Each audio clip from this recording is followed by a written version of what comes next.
You have been revising events. You have been revising conversations. You have been revising the little moments that went wrong, the words you wish you had not said, the encounters that left you feeling small or unseen. And perhaps it has worked. Perhaps you have seen bridges of incident form. Perhaps you have watched circumstances shift in response to your inner work.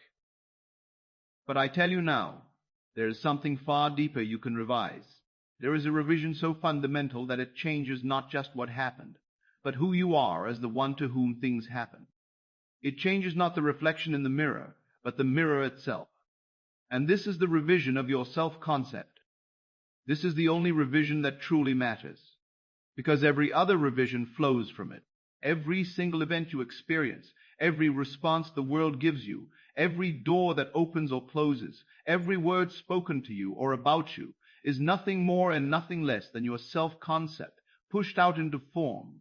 Change that, and you do not have to revise 1,000 events. You revise the source, and the stream changes of its own accord. Welcome. I am so glad you are here.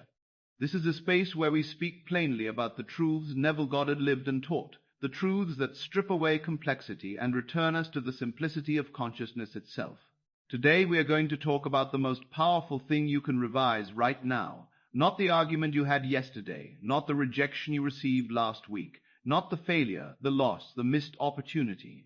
Those are downstream. We are going upstream. We are going to the place where all your experiences are born, the place Neville called your conception of yourself. And we are going to revise that. By the end of this episode, you will understand why this single act of revision is worth more than 100 revisions of external events, and you will know exactly how to do it tonight as you fall asleep. Let us begin with a question Neville asked over and over again in his lectures. Who are you? Not your name, not your role, not your history. Who are you in consciousness? What is your deep, largely unexamined assumption about yourself? Because that assumption, that inner conviction about who and what you are, is the seed of every single thing you experience. Neville said it plainly in lecture after lecture. Your conception of yourself is the foundation of your world. It is not one factor among many. It is the factor. It is the unseen hand that arranges every detail of your life. You do not see it because you are looking through it. You are looking at the world it creates, and you think the world is acting upon you. But the world is not acting upon you. The world is you, pushed out. And the you that is being pushed out is not your wishful thinking, not your fleeting desires, not your affirmations spoken while you secretly doubt. It is your self-concept. It is what you truly believe yourself to be. Now, most of us walk through life carrying a self-concept we did not consciously choose. We inherited it. We absorbed it. It was formed in childhood by the words spoken over us, the reactions we received, the roles we were assigned. It was reinforced by experience, by repetition, by the world reflecting back to us the only thing it can reflect, which is our inner state. And so we come to believe we are unlucky, or unworthy, or overlooked, or not the kind of person things work out for. We come to believe we are not the one who gets chosen, not the one who gets the opportunity, not the one who is loved easily and fully. And once that belief is in place, once it becomes the silent assumption we carry into every situation, it does not matter how many individual events we revise. The self-concept will generate new events that match it. You can revise the job interview that went poorly, and you may even see a second chance arise. But if your self-concept is still that of someone who struggles to be seen, who has to prove themselves, who is always just short of enough, then the second interview will carry that same energy. The bridge of incidents will form, but you will walk across it as the same person, and the outcome will reflect that person. This is what Neville meant when he said that your assumption, though false, if persisted in, will harden into fact. He was not just talking about assuming you have what you desire. He was talking about assuming you are the kind of person to whom such things naturally come. That is self-concept. And the beautiful, liberating truth is this. If your self-concept has been generating your world all along, then revising your self-concept revises your entire world in one movement. You do not have to go back and fix every event. You change the author, and the story rewrites itself. Let me give you an example. Neville spoke often of a woman who came to him feeling perpetually rejected in love. She had revised individual encounters. She had imagined past relationships ending differently. She had even seen some of those men return, but the pattern continued. She met someone new, and within weeks or months, the same feeling arose. The feeling of being tolerated, but not treasured. The feeling of being tolerated, but not treasured. The feeling of waiting for the other shoe to drop. And Neville told her, "You are not revising the right thing. You are revising the events, but you are not revising the one who experienced them. You are still in your deepest assumption the woman who gets left. And so you will keep meeting circumstances that confirm it." He instructed her to revise not the breakup, not the conversation, not the moment it all fell apart, but her conception of herself. To go back in imagination, not to change what he said, but to change who she was as she heard it, to feel herself as the woman who is adored, who is pursued, who is seen as rare and irreplaceable, to live from that state in her imagination until it became more real than her history. And she did. She revised her self-concept. She did not revise a single event. She revised the inner identity that had been walking through all those events. And within a short time, not only did her current relationship transform, but people from her past reached out with apologies, with confessions of regret, with words she had longed to hear years before. The world rearranged itself to match the new concept. Because the world has no choice, consciousness is the only reality. The outer world is shadow. Change the light, and the shadow must change. So let us go deeper into what self-concept actually is, because this is not about affirmations. This is not about telling yourself you are confident while feeling small inside. Neville was utterly uninterested in surface techniques. He was interested in the actual shift of identity that happens in consciousness. Your self-concept is not what you say about yourself. It is what you feel yourself to be when no one is watching. It is the inner tone, the inner posture you carry. It is whether you move through life with the quiet assumption that you belong, or with the constant low-level vigilance of someone who expects to be found out. It is whether you assume you are favored, or whether you assume you have to fight for every inch. It is whether you meet opportunity with the feeling of course, or with the feeling of I hope this time is different. Neville taught that you are not your body, you are not your circumstances, you are not your past, you are an imagination, you are consciousness, and consciousness can assume anything. Right now, in this moment, you can assume yourself to be anything you desire to be, not as a pretense, not as a hopeful thought, as a fact in consciousness. You can close your eyes and feel yourself to be the one who is loved, who is successful, who is confident, who is free. And if you remain in that feeling, if you make it your dwelling place, your outer world must conform. It has no other choice. The outer world is always the projection of your inner state. It is yourself pushed out. But here is where most people stumble. They assume a new state for a moment, and then they return to the old self-concept. They imagine themselves successful, and then they open their eyes and think, but I am not really that person. They imagine themselves loved, and then they speak to themselves in the same critical, doubting inner voice they have always used. And so the new assumption never takes root. The old self-concept continues to govern. Neville said you must make your inner conversations match your desired state. If you are revising your self-concept to that of someone who is prosperous, you cannot continue to have inner conversations about lack. If you are revising your self-concept to that of someone who is confident and at ease, you cannot continue to replay in your mind all the moments you felt awkward or unseen. Those inner conversations are not neutral. They are creative. They are the very activity of consciousness that hardens into fact.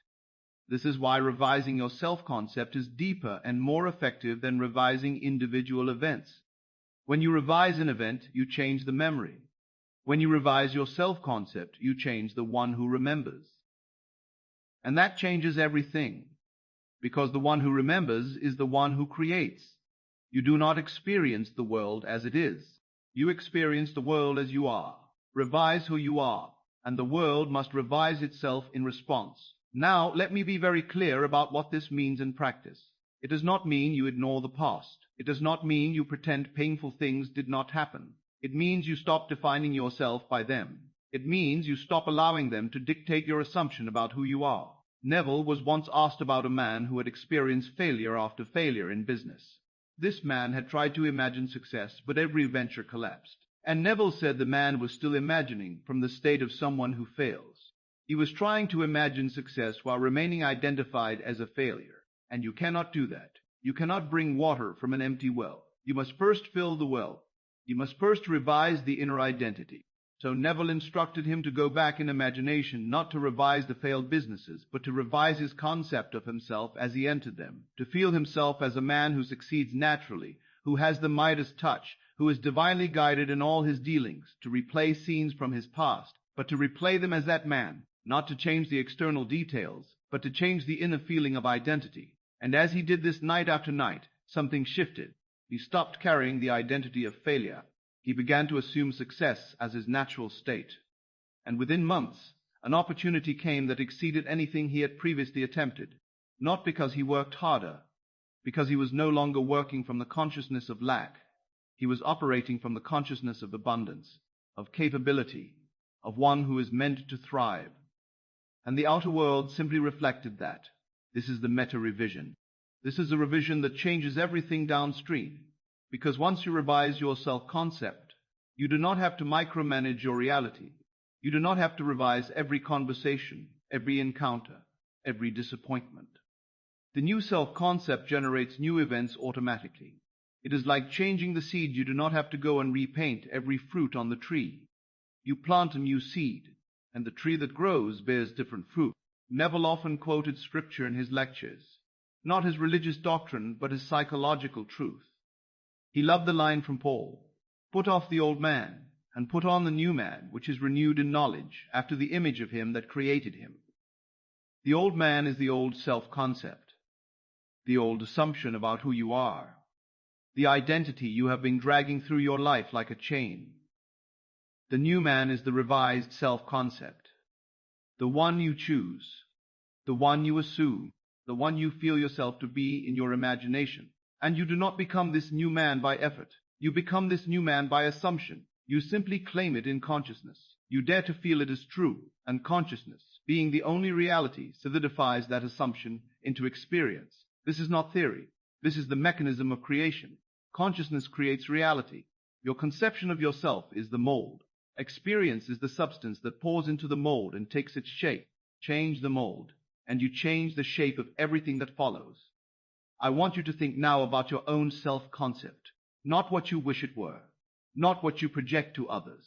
What is the deep, usually unspoken assumption you hold about yourself? Are you someone things happen to, or someone things happen to? Or someone who has to work twice as hard to get half as much? Or someone who moves through life with ease and favor? Are you someone who is fundamentally safe, loved, and provided for, or someone who is always one step away from disaster? These are not questions about your circumstances. These are questions about your inner identity. And I promise you, whatever your honest answer is, that is what your world is reflecting. Neville told a story in one of his lectures about a woman who believed she was always late. She would say it about herself. She would joke about it. It was part of her identity. I am just not a punctual person. And sure enough, no matter how early she left, she was always late. Traffic, delays, forgotten items. The world conspired to prove her self-concept true, and one day she decided to revise it, not by setting more alarms, not by trying harder, by revising her self-concept. She began to imagine herself as someone who always arrives on time, who is calm and unhurried, who flows with perfect timing. She replayed past scenes where she had been late, and in her imagination she felt herself arriving early, relaxed, at ease. She did this until it felt natural, until the new self-concept replaced the old. And then, without effort, she began to arrive on time. The outer circumstances shifted to match the inner change. She did not have to force it. Consciousness arranged it. This is not about willpower. It is not about discipline. It is about identity. And identity is assumption. You are who you assume yourself to be. You are not who you were told you are. You are not who your history suggests you are. You are who you assume yourself to be in this moment. And you can assume anything. So how do we do this? How do we revise the self-concept in a way that actually shifts consciousness? Not as a mental exercise, but as a lived reality. This is where Neville's teaching becomes practical, concrete, intimate, because he never left you with theory. He always gave you a method. He always said, try it. And I will give you that method now, step by step, so that tonight, as you lie in your bed, you can begin the most important revision of your life. The first step is to identify the self-concept you want to revise. You must be honest. You must be willing to look at the assumption you have been living from, even if it is painful to acknowledge. You cannot change what you will not see. So ask yourself, what is the core belief I hold about myself that I no longer want to carry? Am I living as someone who is not enough, someone who is unlucky, someone who is unworthy of love or success or ease? Name it, not to judge it, not to shame yourself for it, but to see it clearly, because once you see it, you can choose something else. The second step is to choose the new self-concept. This is not about picking a fantasy. It is about choosing the identity that aligns with the life you want to live. If you want to live as someone who is loved, your new self-concept is, I am loved. I am deeply, easily, naturally loved. If you want to live as someone who is prosperous, your new self-concept is, I am prosperous. Money flows to me. I am provided for in ways seen and unseen. If you want to live as someone who is confident, your new self-concept is, I am prosperous. Money flows to the world with ease. Choose the identity. State it simply. Feel what it would be like if it were already true. The third step, and this is the heart of the practice, is to revise your past from this new identity. Not to change the facts, but to change who you were as those facts occurred. This is what Neville called revision, but applied to self-concept. You go back in memory to moments that reinforce the old self-concept, moments where you felt rejected or inadequate, and you do not try to change what happened. You change the inner feeling you had as it happened. You replay the scene, but you replay it as the person you now choose to be, as someone who is loved, who is confident, who is enough. Let me walk you through this as if you were doing it right now. Close your eyes. Think of a memory that reinforced an old limiting belief about yourself. Perhaps it is a moment where you felt small, where someone dismissed you, or where you failed at something important. See that moment in your mind, but now as you watch it, feel yourself as the person you have chosen to be. If you are revising your self-concept to that of someone who is confident, feel confidence in that moment, not as a forced emotion, but as a deep, quiet knowing. Feel yourself standing in that same situation, but with a different inner posture, with a different sense of who you are. You do not change what the other person said. You change how it lands, because you are no longer the person it could wound. You are someone else now, someone who knows their worth, someone who is untouchable in their inner knowing. Replay the scene this way until it feels real, until the new feeling is more vivid than the old memory. Neville said, make the revised scene feel natural. Let it take on the tones of reality.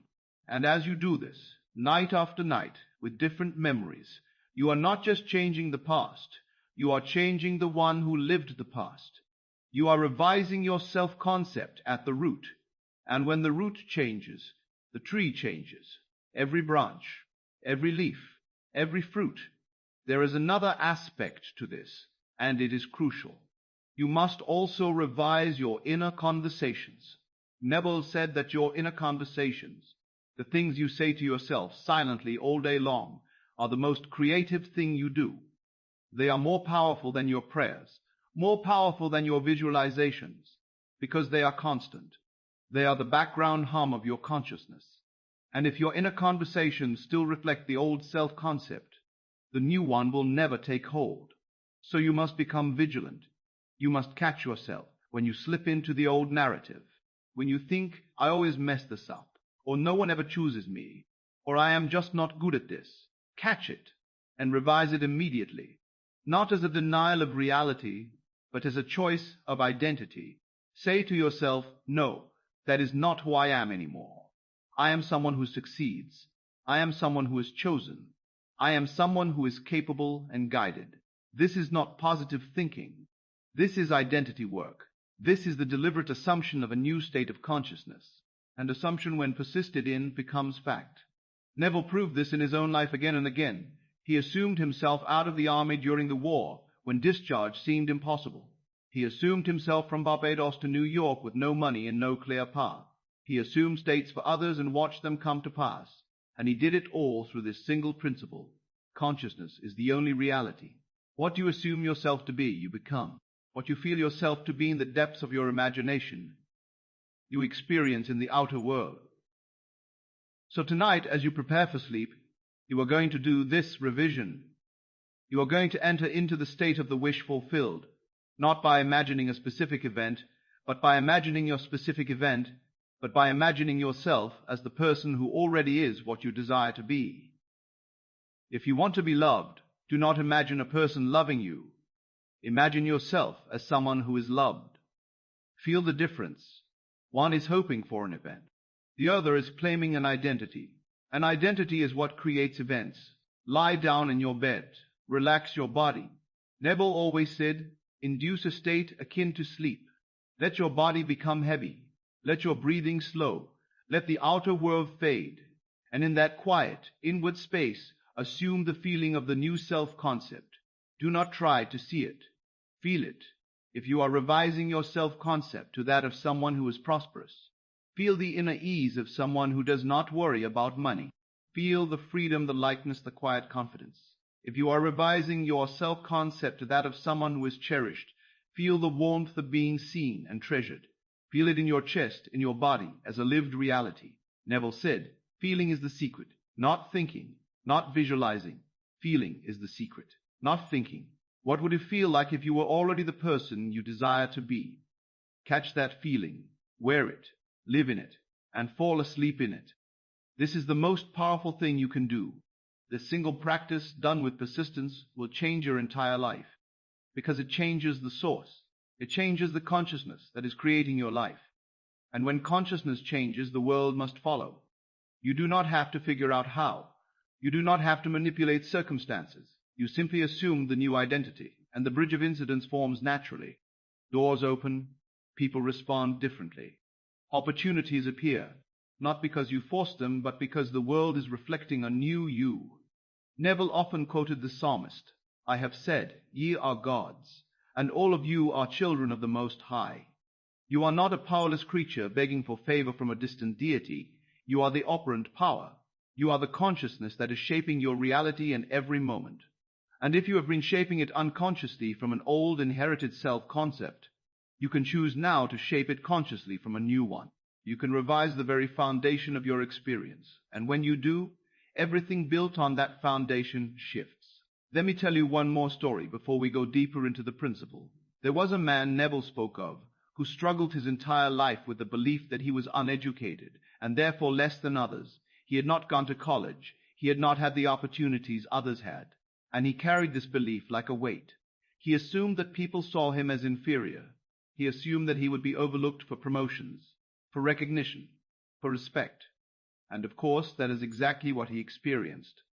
The world reflected his assumption back to him perfectly. He was passed over. He was dismissed, not because he lacked intelligence or skill, but because he assumed he lacked worth. And assumption creates reality. Then he came across Neville's teaching, and Neville told him, you are not uneducated. You have simply assumed yourself to be. Education is not a degree. It is a state of consciousness. Assume yourself to be knowledgeable, to be respected, to be seen as an authority. Assume it until it feels natural. And so the man began to revise his self-concept. He did not go back to school. He did not add credentials. He simply changed his inner assumption. He revised every memory where he had felt less than, and he replayed those memories as a man who knew his worth. He changed his inner conversations. When he caught himself thinking, I do not know enough, he stopped and said, I know what I need to know. I am guided. I am intelligent. I am valued. And within months, his outer world transformed. He was offered a position of leadership. People began to seek his opinion. He was invited into rooms he had never imagined entering, and none of it came from effort. It came from the shift in consciousness. He stopped being the man who was uneducated, and he became the man who was knowledgeable. And the world had no choice but to reflect that. This is the law. This is how it works. Your self-concept is the lens through which reality forms. Change the lens, and reality changes. Not someday, not after you prove yourself. Now, immediately. Because consciousness is the only reality, and consciousness can assume a new state in an instant. Now, you might be wondering, why is this more effective than revising individual events? Why not just go back and revise the job interview, the conversation, the moment of rejection? And the answer is simple. Because you can revise 1,000 events, and if your self-concept remains the same, you will generate 1,000 more events just like them. The self-concept is the generator. The events are the output. You can keep revising the output. Or you can revise the generator. One is endless. The other is final. When you revise an event, you are saying, I wish that had gone differently. When you revise your self-concept, you are saying, I am different. And when you are different, everything goes differently. Not because you are manipulating outcomes, but because outcomes are always a reflection of inner state. Always, without exception. Neville was unshakable on this point. The outer world is a mirror. It shows you who you are being in consciousness. If you do not like what the mirror shows, do not try to change the mirror. Change what you are bringing to it. This is why self-concept revision is the meta-revision. It is the revision that makes all other revisions unnecessary. It is the single adjustment that realigns everything else. And it is available to you right now. Not after you heal. Not after you grow. Not after you become worthy. Right now, because you are not becoming anything. You are choosing what you already are in consciousness. You are simply selecting a different identity from the infinite identities available to you as imagination. Neville said it so beautifully in one of his lectures. He said, you are not a man in search of God. You are God in search of expression. You are the infinite consciousness wearing the costume of limitation. And you can assume a new one.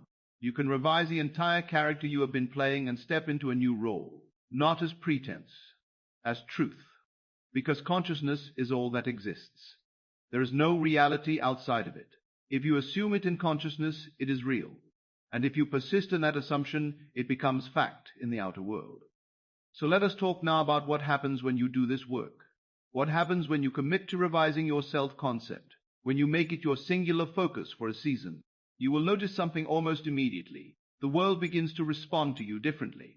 Not because the world changed, because you changed, and the world is always reflecting you. People who used to dismiss you begin to listen. Opportunities that used to pass you by begin to appear. Doors that were closed begin to open, and it will feel almost magical. But it is not magic, it is law. It is the law of identical harvest. You reap what you sow in consciousness. Sow a new self-concept, and you reap a new world. But here's what you must understand. The bridge of incidents may not show you the how. You may not see the logical path from here to there. You may not understand how this shift in consciousness will produce that change in circumstance. And that is fine. That is perfect, actually. Because if you knew the how, you would tend to fear your job is not to figure out the how. Your job is to assume the state, to feel yourself as the person you have chosen to be, to live from that identity, and then to let the how unfold. Neville called this living in the end. You do not live in the process. You do not live in the hoping and the waiting. You live in the end. You live in the end. You live in the person who already is what you desire to be. And from that state, the path forms. Let me give you a very practical example. Suppose you have been living as someone who struggles financially. You work hard, but money is always tight. There is always something unexpected that drains your accounts. You feel like you are running in place, and you decide to revise your self-concept to that of someone who is prosperous, someone money flows to easily, someone who is supported and provided for. You do not know how this will happen. You do not have a plan, but you begin to do the inner work. Every night, you fall asleep feeling yourself as that person. You revise past moments where you felt lack, and you replay them as someone who is abundant. You change your inner conversations. When you think, I cannot afford that, you stop and say, I am provided for. Money comes to me in expected and unexpected ways, and then something happens. Maybe you get an idea for a side project. Maybe an old client reaches out. Maybe someone offers you something for free that you were about to pay for. Maybe you find money you forgot you had. The bridge of incidents forms, and it does not form because you made it happen. It forms because your consciousness shifted, and the outer world is always reflecting consciousness. You did not have to figure out how prosperity would come. You only had to assume you were prosperous, and the law took care of the rest. This is how it works with everything, with love, with health, with success, with peace. You do not have to know the path. You only have to assume the identity, and the path appears. Because consciousness is the cause. Circumstances are the effect. Change the cause, and the effect must change. Neville often reminded his students of the line from Scripture, "I am that I am." That is the name of God. And you are the one saying, "I am." Whatever you attach to those words, you become. If you say, "I am unlucky," you become unlucky. If you say, "I am unworthy," you become unlucky. If you say, "I am unworthy," you become unworthy. If you say, "I am avert," you become avert.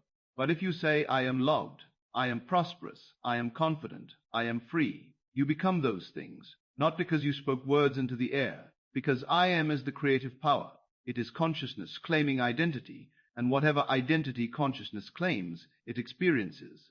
So the revision of self-concept is the revision of your I am. It is the deliberate choice to stop saying I am the person things do not work out for, and to start saying I am the person life works for.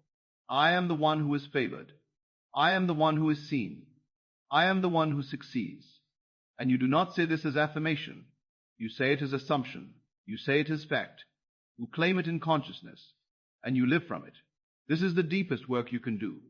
This is the work that changes everything, because every desire you have, every dream you carry, is downstream from your self-concept. If you revise the self-concept, you do not have to chase the desires. They come to you. They find you, because you are no longer the person they are foreign to. You are the person they belong to. And here is the beautiful part. Once you understand this, you realize that you have never been stuck. You have never been powerless. You have only been unconscious of your power. You have been creating all along, but you have been creating from an old, unexamined self-concept. And now you are awake. Now you know. And knowing, you can choose. You can choose who you are in consciousness. And that choice is the most powerful thing you will ever do. So tonight, do not revise the argument. Do not revise the failure. Do not revise the moment you felt small. Revise the self that experienced those things. Revise your identity. Go into your imagination and claim the self-concept you desire. Feel it, wear it, live in it. And as you do, the outer world will shift. It has no choice, because the outer world is not the cause. You are the cause. Consciousness is the cause, and you are consciousness. Let us take a moment now to reflect on who you truly are, not who you have believed yourself to be, not who others have told you you are, but who you truly are in the depths of your being. You are not a limited creature. You are not a victim of circumstance. You are not bound by your past. You are the infinite imagination of God. Individualized, you are the consciousness that is creating all of this. The world, the people, the events, all of it is you pushed out. And if you are the creator, then you are also the one who can recreate. You can revise anything. And the most powerful thing you can revise is your conception of yourself.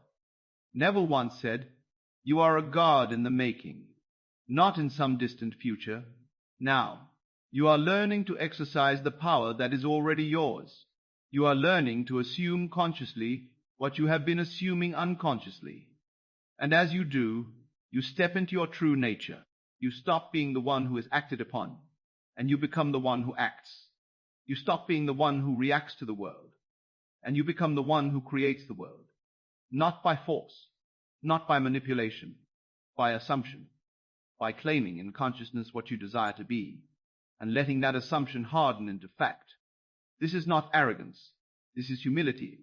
True humility is recognizing that the power was never outside of you. It was always within, and all you had to do was turn inward and claim it. All you had to do was assume the state you desired. And in that assumption you would find that the entire world rearranges itself to match your inner conviction. So as you go forward from this moment, I want you to carry this truth with you. You are not waiting for permission. You are not waiting for the world to change. You are the world.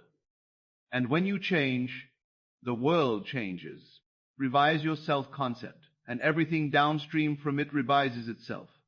This is the only revision that matters, because it is the revision that makes all other revisions unnecessary. Tonight, as you lie down to sleep, you are going to enter into the silence. You are going to quiet the outer noise, the doubts, the reasons why it cannot be, and you are going to assume the feeling of the person you choose to be, not the person you hope to become, the person you choose to be right now in this moment in consciousness. You are going to feel it as real, as natural, as already done, and you are going to fall asleep in that feeling. And as you sleep, consciousness will do its work. It will weave the threads of circumstance. It will arrange the events.